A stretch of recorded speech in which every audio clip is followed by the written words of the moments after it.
Hey friends, you're watching Lo-Fi Let's Plays with Lee Alexander.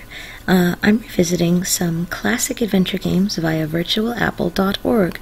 The aim of this series is to kind of go back and play with older games to see how they tackled world building, to revisit some memories from my childhood, and to see how they might have shaped the way that I, and maybe you as well, thought about space and life and maps and the universe, and what did we learn from these funny old games. Actually, today I'm going to take a little detour.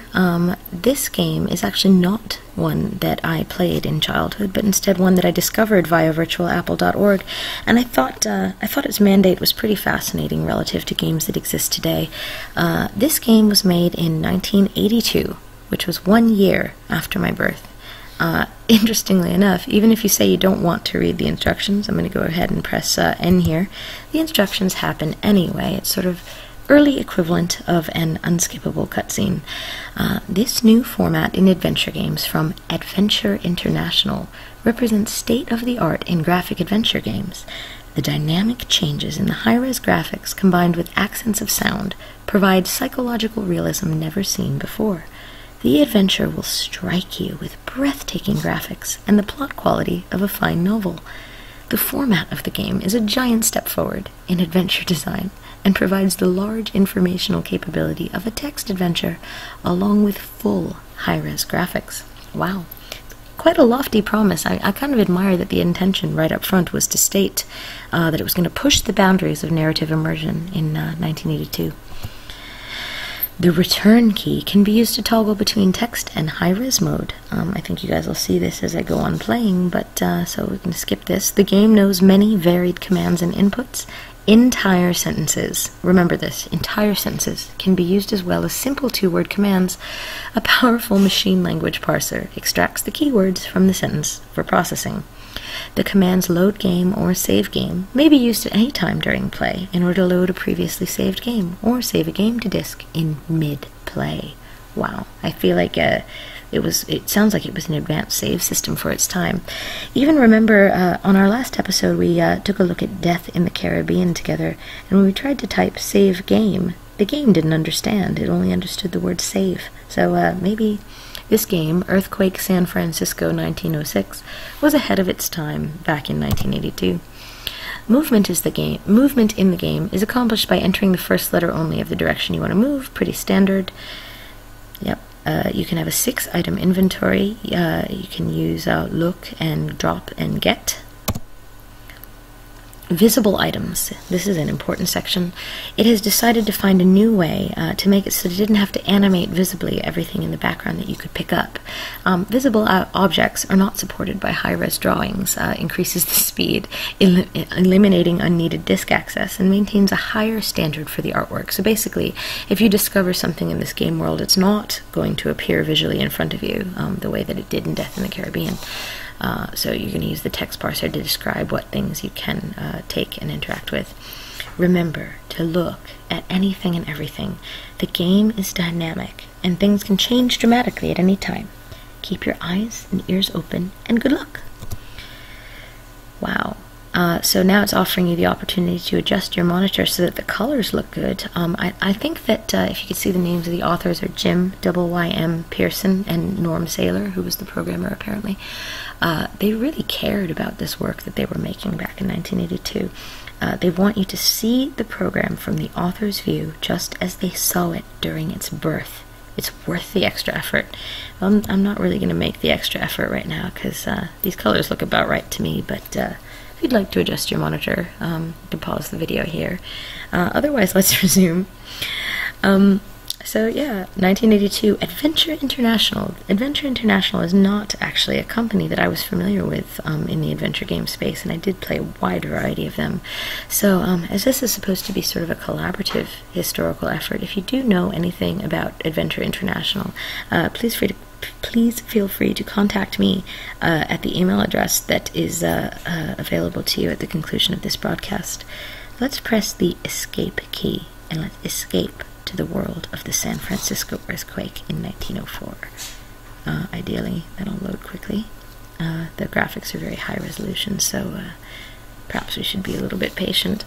That's the thing about doing these vintage Let's Plays. I can't really predict what the speed of the the loading things up is going to be, but it looks like we're someplace. And we don't actually even have, as we normally would, any text giving us a descriptive information in the bottom. So let's type look. Oop, as usual, sorry, has to be in caps lock. A large sofa and a dresser are here. A calendar is on the wall. Okay, let's see what day it is today. It's 1906. Well, okay, no date, no month, but it's definitely 1906. Let's check out the dresser. An envelope is here. Visible items, wad of bills. Wow, let's see. Look, wad of bills. You don't have it. Okay, you can't look at things unless you have it. Huh? Oh, this sophisticated and ahead of its time cutting-edge parser needs you to say get instead of take, apparently. Alright, okay, so now let's see how much money we've got here. Thousands of dollars. Everybody keep in mind, we are a thousandaire. Let's check out that envelope. It said there was an envelope. There's a letter in it. Oh, now the letter has joined the sea of visible items, so let's get letter. Okay. Read letter.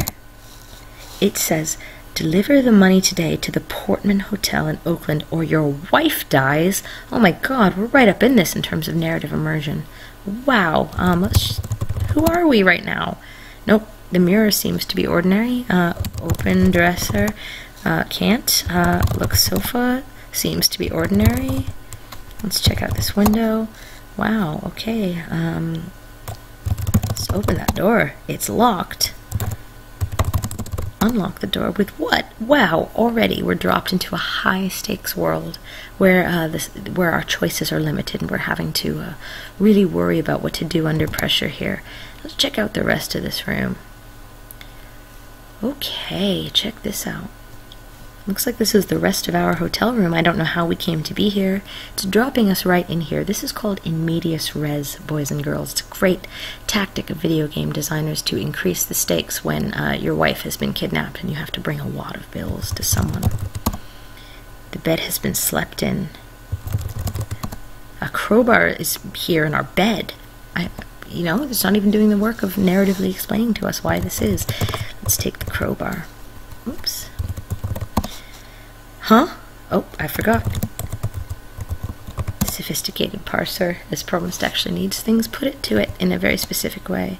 Can't go east, can't go west, can't go north. Oh, yes, we can. That actually puts us back where we were. So we actually know that we're moving within a very limited space here in San Francisco during the year of the Great Earthquake. So we found a crowbar, we found a letter. It's Telegraph Hill. Are any of you guys familiar with this area? Because I've never seen Telegraph Hill before, but this does look a bit like the San Francisco that I know. What is that LMU building? Oh my god. This is actually not a glitch. I think this is one of the dynamic events that was promised by this graphical cutting-edge immersive game, the Quake. There's been a tremendous earthquake. The hotel collapsed. Wow, action and everything going on.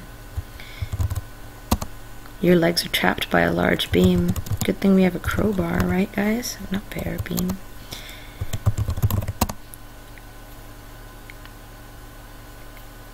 We were easily able to liberate ourselves with the object that we brought from the bedroom. I wonder what would have happened if we tried to gaze out the window before obtaining the crowbar by counterintuitively moving the bed. We could have died, interestingly enough. So here we are. Fragile walls block your way north, east, and west. A door still stands to the south.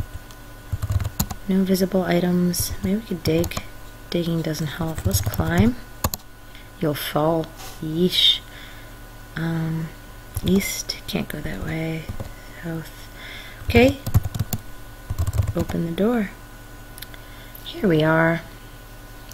Okay, I'm just going to save the game right here because this is very dynamic and things could change at any moment.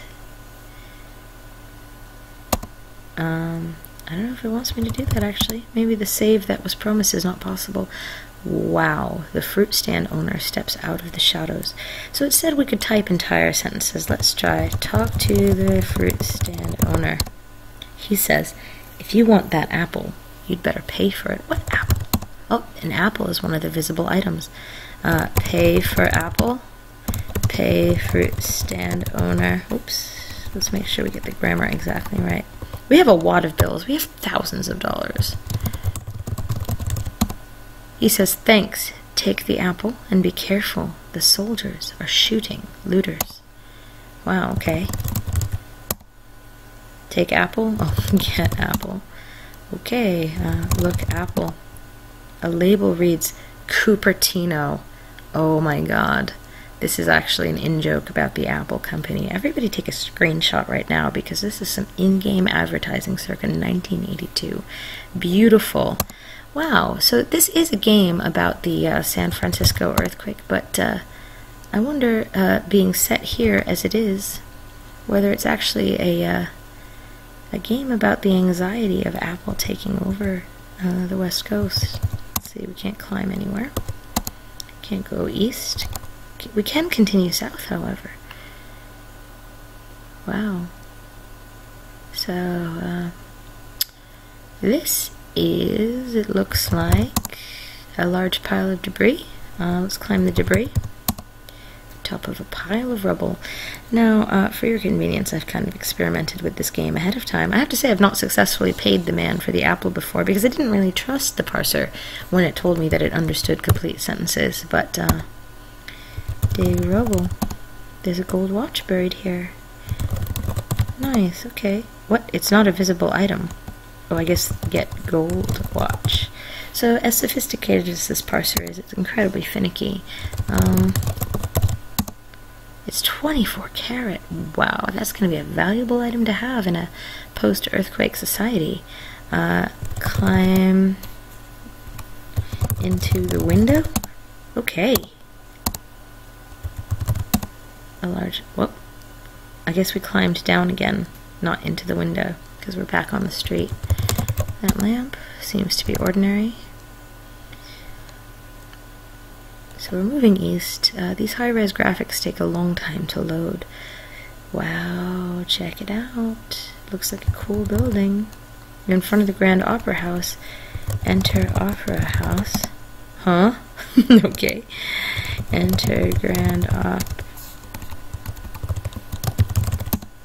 Okay, nope, doesn't understand that. Let's try to go north. Climb. Oh my god, a second quake has occurred and the opera house tumbles. God, look at that. The whole opera house just went down in a pile of rubble. The opera house is crushed masonry now. Okay, let's check it out. You guys, this was like the David Cage of adventure games back in the day. You'll fall, it warns. Okay, let's try to go back the way we came. We have an apple, we have a gold watch, you know, things are not all that bad. And because this game is dynamic, things are expected to change every time.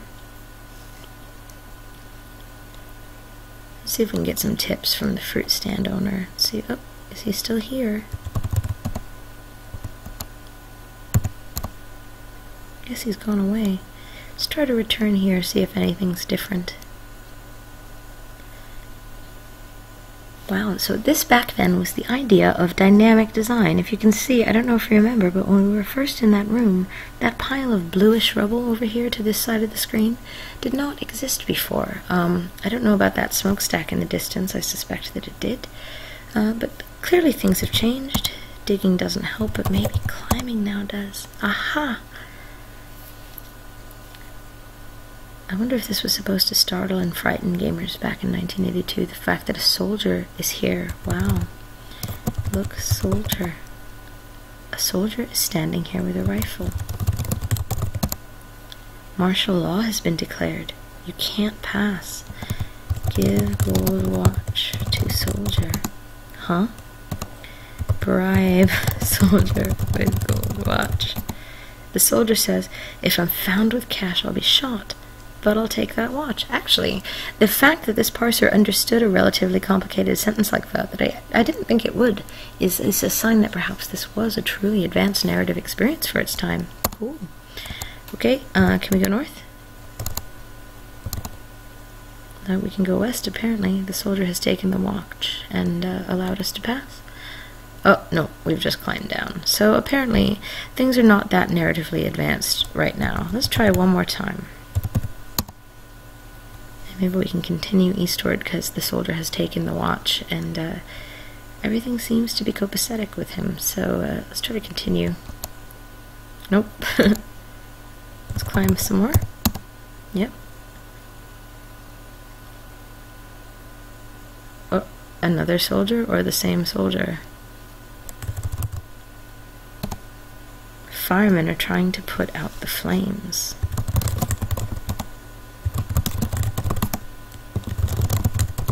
What soldier? A soldier says shut up and get out of the way.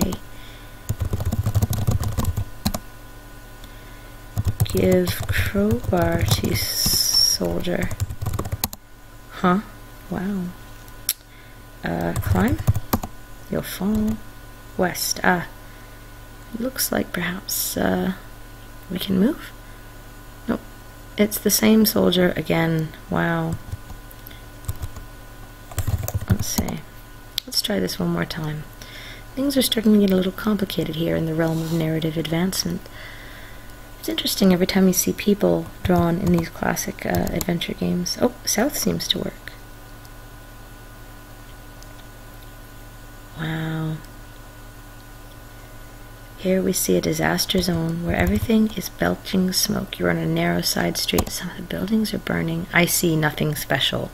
So that's really the great dichotomy of an immersive narrative game back then, that something can be burning and you still see nothing special. Interesting. And it doesn't tell you what the available paths are. Let's try continuing south.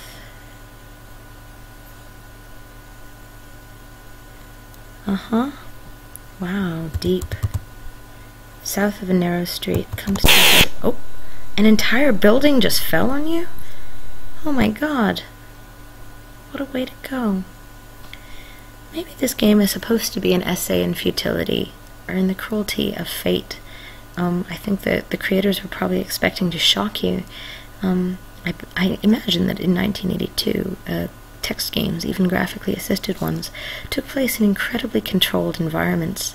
However, the advancement of technology, the presence of companies like Apple, for example, shook up, if you will, in earthquake parlance, what we were able to expect from the form. I wonder if the creators of this game were not silent protesters against the unpredictability of technology's impact on our career and creation of games. That's an interesting thought. You know, I've never heard of the creators of this game or the company that made the game, so it's interesting that they chose to explore the impact of an earthquake. Buildings are burning, yet nothing is special. Examine Apple, it's that Apple. Kinda dark.